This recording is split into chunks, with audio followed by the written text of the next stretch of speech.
ठिकाणी उपस्थित राहतात आणि मग पुन्हा अशी अपेक्षा ठेवतात की जिल्हा परिषदेच्या जागा झाल्या नाहीत आणि कोर कमिटी कुठेतरी थोडं कमी पडते। तर मला सर्वांना कळकळीची विनंती करायची, तुम्ही सक्रिय सहभाग नोंदवा।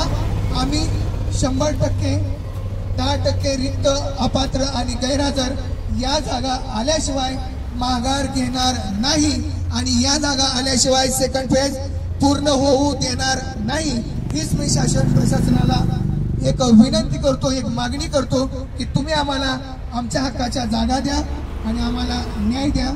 थांबतो, धन्यवाद।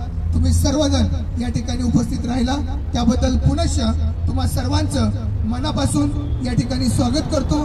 तुमचे जे मित्र मैत्रीण जे कोणी असतील त्यांनाही तुम्ही फोन करून सांगा की हे आंदोलन अंतिम आंदोलन असणार आहे, हे आंदोलन ऐतिहासिक आंदोलन ठरणार आहे आणि या ठिकाणी सगळ्यांना उपस्थित राहावं लागणार आहे, तरच आपली ही मागणी मान्य होणार आहे। एवढा निरोप तुम्ही आता बसल्या ठिकाणी फोनच्या माध्यमातून, मेसेजच्या माध्यमातून किंवा ग्रुपच्या माध्यमातून तुम्ही तुमच्या मित्रमैत्रिणींना हा निरोप द्या आणि उद्या याच्यात तिप्पट संख्या या ठिकाणी दिसली पाहिजे एवढीच अपेक्षा व्यक्त करतो आणि थांबतो। धन्यवाद।